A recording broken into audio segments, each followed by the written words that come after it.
The wind howled like a wounded beast outside the old country estate, rattling the windows and clawing at the shutters as if desperate to get in.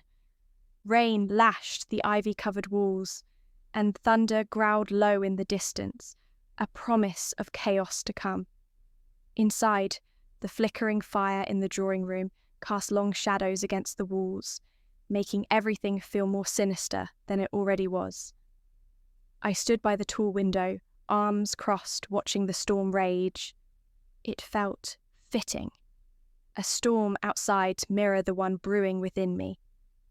My name is Serena Vale, and tonight was supposed to be a simple formality, a family gathering to hear the reading of my father's will.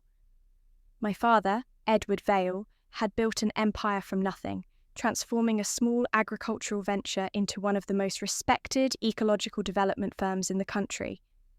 He was a giant in every room he walked into, a man who cast a long shadow. Growing up, I admired him, wanted to be him in some ways, but admiration turned to frustration over the years. I worked hard, graduated top of my class, and spent the last 5 years in the trenches of his company, proving myself over and over. Still, I always had the nagging feeling I was being overlooked. Julian, my older brother, never had to prove anything. He walked through doors I had to kick down. Charming, confident, and effortlessly persuasive, he always knew how to say the right thing to our father. And maybe that's why I felt a sense of dread settle in my chest as I watched him casually sip his scotch across the room, smiling like he already knew what the will would say. The rest of the family sat scattered around the drawing room. Our Uncle Bernard with his ever-judging eyes, our mother with her unreadable expression, and the family lawyer, Mr. Crane, sitting solemnly with a sealed envelope in his lap. "Serena," Julian said, interrupting my thoughts, "don't look so grim. Father adored you, you know. I'm sure there's something for you in there." There was a softness in his tone that almost made me doubt the venom I'd built up for him over the years. Almost. I offered him a cold smile and turned back to the window, just as a bolt of lightning split the sky. My reflection stared back at me in the glass. Tired, guarded, but ready. This was the night everything would change. I could feel it, not just because of the will, but because deep down I had already decided I wouldn't be dismissed. Not anymore. A heavy silence settled as Mr. Crane cleared his throat and stood. The storm seemed to hush for just a second, as if nature itself leaned in to listen. "Thank you all for being here," he began, unfolding the letter with deliberate care. "This is the last will and testament of Edward L. Vale. The moment I'd been bracing for was finally here, and I had no idea just how deep the cracks in our family foundation would run. Mr. Crane's voice was dry and measured, like someone who had done this 100 times and learned not to let emotion crack through. I sat rigid in my chair, hands clenched in my lap as he began to read the words my father had left behind. Words more powerful than any spoken while he was alive.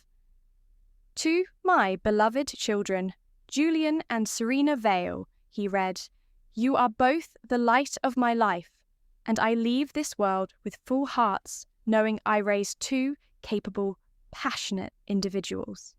I glanced at Julian. He looked unbothered, almost smug, like he'd already rehearsed this scene in his head. Maybe he had. Maybe we both had. We just had different endings in mind. "I have long believed in the importance of legacy," Crane continued, "and have taken great care in choosing the future stewards of what I have built." My heart thudded painfully. I knew what was coming. I didn't want to, but deep down, I did. "I hereby name Julian Vale as the sole inheritor of Vale Industries, including all assets, subsidiaries, and holdings. Effective immediately, he shall assume full control of the company." There it was. The thunder outside cracked like a whip, perfectly timed. My stomach dropped. I tried to breathe, but the air in the room felt thin. I stared at Crane, then at my mother, who was still wearing that frozen mask of calm, and finally at Julian, who looked straight at me, not triumphant, but with something worse. Pity. "Serena," Crane said, shifting his gaze towards me now, "your father has also left you the Vale Summer House and a trust fund. Substantial, of course." Of course. My ears rang. The summer house? A trust fund? I was more than that. I am more than that. I didn't need charity. I had worked side by side with my father, helped turn around one of the company's toughest years, led the sustainability project that earned us national attention. Did that mean nothing? I opened my mouth to speak, but the words were bitter and small, not fit to carry the weight of my anger. Instead, I swallowed the burn and nodded. "Thank you," I muttered. For what, I wasn't sure. Maybe for confirming the worst suspicion I'd always had, that I was never truly seen. Julian leaned over and touched my arm gently. "Serena, I didn't know he made that decision. If I had—" "Save it!" I snapped, pulling away. My voice cracked, and I hated that. I hated the way I sounded. Wounded, betrayed, exposed. He made his choice. You don't owe me an apology for that. Mr. Crane cleared his throat again, sensing the tension thickening. "There is one final matter, an amendment, added just a week before Edward's passing. I hadn't reviewed it until this morning." That caught everyone's attention. Even Julian's face stiffened slightly. An amendment? My father had made up his mind. Why would he change anything? Crane unfolded a second sheet of paper with trembling hands. "According to this document, there is a condition attached to the initial inheritance." I sat up straighter. My heart pounded again, this time with something new. Something like hope. Crane looked directly at me as he read the final line. "If my daughter, Serena Vale, chooses to accept the position of interim CEO within 10 days of this will's reading, she shall assume full operational control of Vale Industries for a probationary period of 6 months. At the end of that period, the board shall vote to determine the permanent successor." Silence. Julian's expression finally cracked. Shock, disbelief, and maybe something darker underneath. And me? I was too stunned to speak. My father had left me a choice, a chance, a test. Suddenly, the storm outside seemed quieter. For a moment, no one moved. Even the flames in the hearth seemed to still, caught in that fragile space between disbelief and decision. I stared at Mr. Crane, certain I'd misheard. "Wait, what did you say?" He adjusted his glasses and repeated the final clause from the amendment, each word carving its way into the air like it didn't quite belong. "You, Serena, have 10 days to accept the role of interim CEO. Should you accept, you'll assume full control of the company, under review for 6 months. The board will then vote on whether the role becomes permanent." I looked at Julian. His eyes, so polished, always in control, were no longer calm. He was calculating now, as if someone had just yanked the chessboard out from under his winning move. "I don't believe this," he muttered. "Neither do I whispered. Not because I didn't want to believe it, but because I didn't understand it. My father had made his choice, clear, definitive, and then, out of nowhere, he gave me a second chance, a challenge, a loophole, a test. Julian stood abruptly, his glass clinking against the side table. "This is absurd. My father wanted me to lead Vale Industries. He made that clear my entire life. This amendment undermines everything." Crane didn't flinch. "Nevertheless, it's legally binding. Your father signed it in the presence of 2 witnesses. "What witnesses?" Julian snapped. "Ms. Delacroix and Mr. Hanley, your father's long-time associates," Crane replied, unfazed. "They were present and signed the document. I assure you, this is legitimate." Julian turned to me, fury flashing beneath the surface of his calm mask. You can't possibly think this is a good idea. Why not? I said, rising to meet his stare. Because I'm not you. Because I wasn't born into the title of heir apparent. Because you're emotional, he hissed, voice low. Because you lead with your heart instead of your head. You don't run an empire on sentiment, Serena. I almost laughed. You're right, but you also don't run it with arrogance and shortcuts. Enough, our mother said quietly, her voice cutting through the tension like a knife. This isn't about either of you proving anything to each other. Your father made his decision, twice, and one of them gave Serena a choice. I turned to Mr. Crane, trying to keep my voice steady. If I accept, do I take control immediately? Yes, he said. As of that moment, you'll act as CEO. The board will be informed. Your brother will step aside, at least formally, for the duration of the probation. Julian looked like he might explode, but he said nothing. I felt every eye in the room on me, but it was my father's voice I heard in my head. Legacy isn't about who's loudest, it's about who listens. My hands were shaking, but I lifted my chin. I accept. Julian stormed out of the room without another word. The door slammed behind him like a final punctuation mark. And just like that, the storm had shifted. Not outside, but inside me. The title on my office door didn't feel real.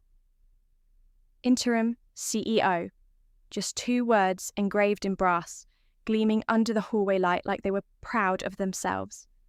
But inside the office, my father's office, now mine, it still smelled like his cologne and old leather. His chair didn't quite fit me. The desk felt too wide, the silence too loud. I sat behind that desk on my first day, staring at the inbox already overflowing with memos, proposals, and updates.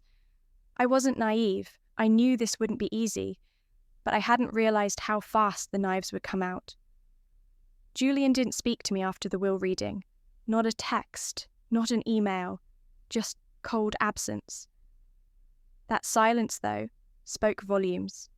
He wouldn't challenge me directly. No, Julian was smarter than that. He would wait, lurk in the background, and strike where it hurt most. By the end of the first week, the sabotage began. First, the budget files I'd requested from finance mysteriously went missing. Then, an internal email about a critical project accidentally left me off the chain. Subtle moves, petty but coordinated. And every time I stepped into a meeting, I could feel it. The tension, the stares, the people who'd worked under Julian for years suddenly unsure how to treat me. Some smiled too hard, others not at all. Some ignored me outright. But a few watched with careful curiosity, like they were waiting to see if I'd crumble or rise. I didn't give them the satisfaction. I arrived early, I stayed late, I read every document, sat in on every department meeting, made notes, asked questions. I wasn't there to play a role, I was there to lead. But leadership, I quickly learned, was lonelier than I'd imagined. Julian finally showed up in my office on a Thursday afternoon, uninvited. He wore his usual confidence like armour. "You look tired," he said with that easy smile. "You look bored," I shot back. "I thought I'd check in, see how the Empire's treating its new Empress." I leaned back in the chair that still didn't quite feel like mine. "You know, Julian, you could just offer help like a normal person." "I could, but then I wouldn't be your brother." That part, at least, was true. He perched on the edge of the desk, too comfortable, too familiar. "Listen, Serena, I know you think you're doing the right thing, and maybe you are, but you have to understand, people are watching, waiting. This board, most of them were loyal to Dad. They expected me." I met his gaze. "Then they'll have to get used to disappointment." He grinned, but there was no warmth in it. "You've got guts, I'll give you that. And I'll take the rest." He stood, hands in his pockets. Just remember, 6 months isn't forever. One mistake, one wrong step, and they'll be all too eager to hand it back to me." He left, and this time the door didn't slam. It clicked shut, soft and smug. I sat there for a long time after, watching the sunlight filter through the blinds, cutting lines across the floor like prison bars. I hadn't just inherited a company, I'd inherited a battlefield. But I was done playing small.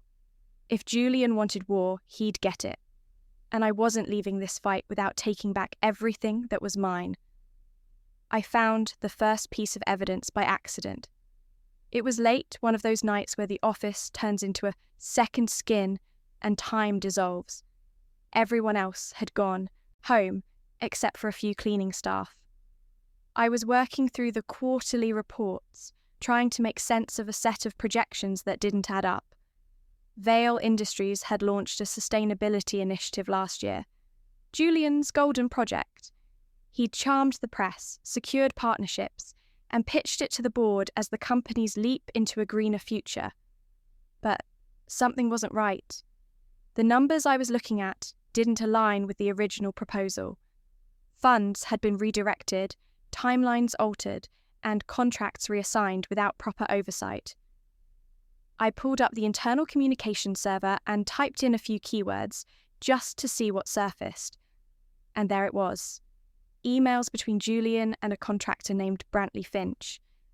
A name I recognised because I'd flagged his company once for cutting corners on materials. "Just keep it under cost and on schedule. Serena won't be a problem." That was Julian's message, sent just days before the amendment to the will was signed. I sat back in my chair, the air suddenly too thick to breathe. My own brother had knowingly handed over a major project to someone with a track record of ethics violations, and worse, he was counting on me being too weak or distracted to notice. It wasn't just corporate negligence, it was calculated betrayal. The next day, I didn't confront him.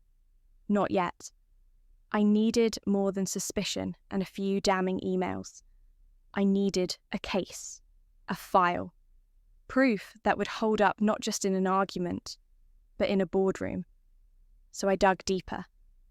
Within a week, I'd collected contracts signed without proper approval, cost overruns buried in unrelated departments, and performance reports that had been quietly reworded. And Julian's name was on almost every single one. When I walked into the boardroom the following Monday, I wasn't nervous. I was ready.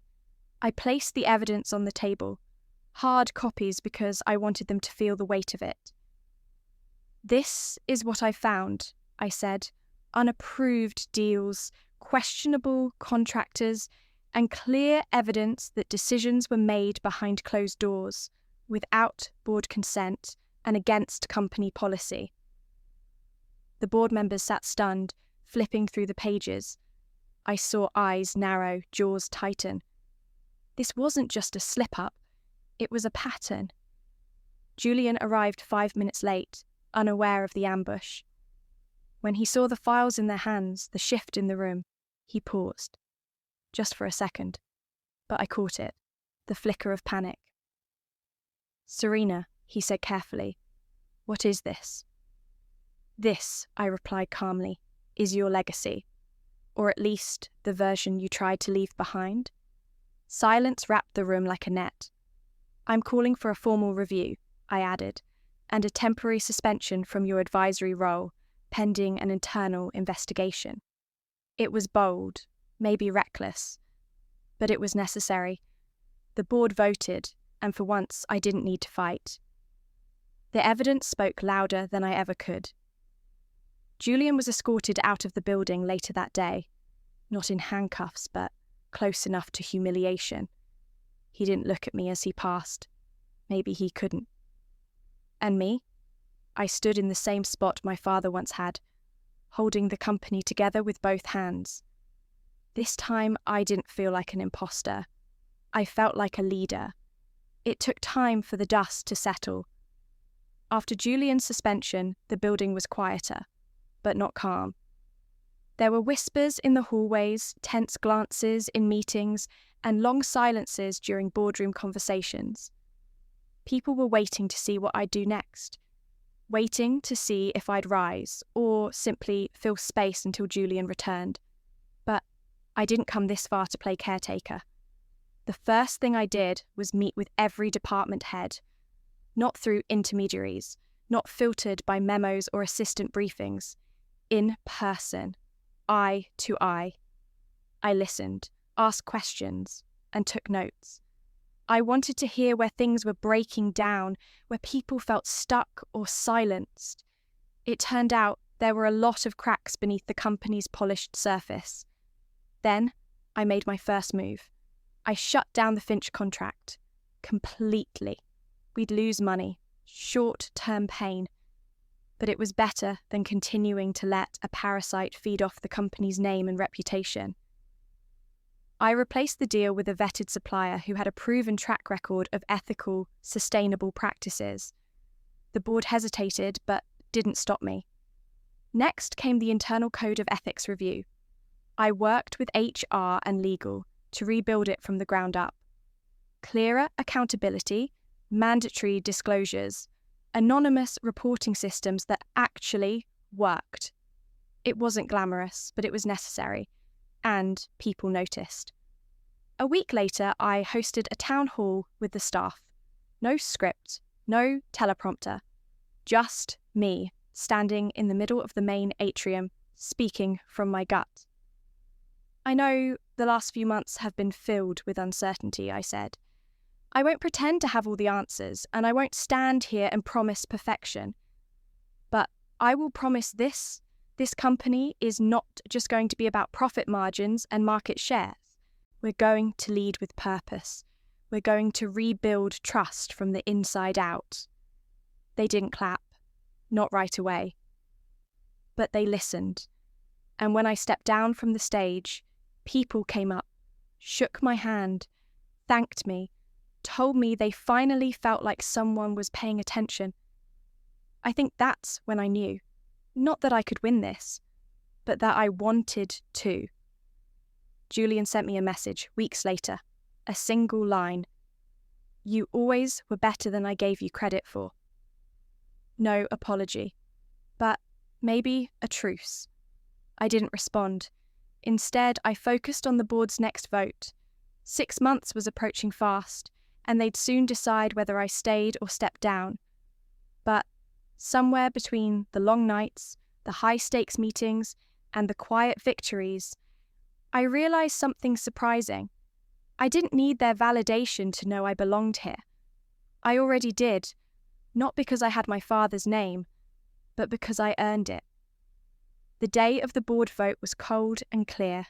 No storms, no drama, just sunlight slanting across the conference table, cutting through the glass like a quiet reminder that everything eventually comes to light. I stood at the head of the table, the same spot where my father used to command the room with nothing but a glance. Today, though, I didn't need to command. I just needed to be honest. I didn't come into this role to prove anything, I began. At least, that's what I told myself.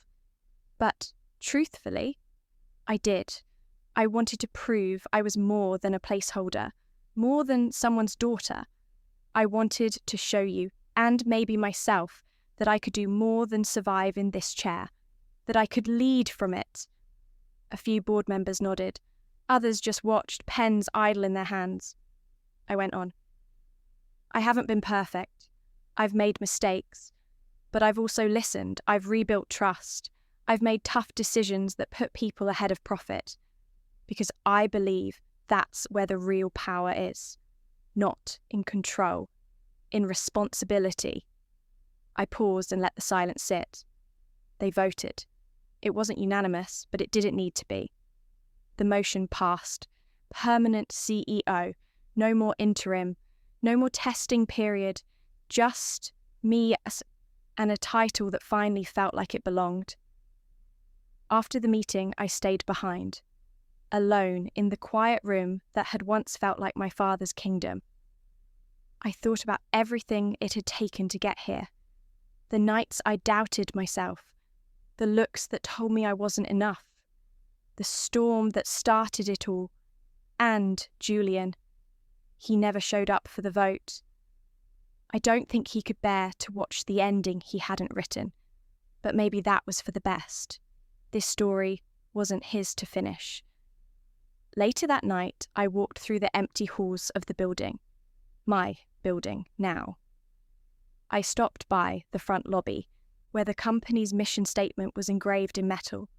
For decades, it had read, "Strength, innovation, control." I'd already commissioned the change. The new version glinted in the light.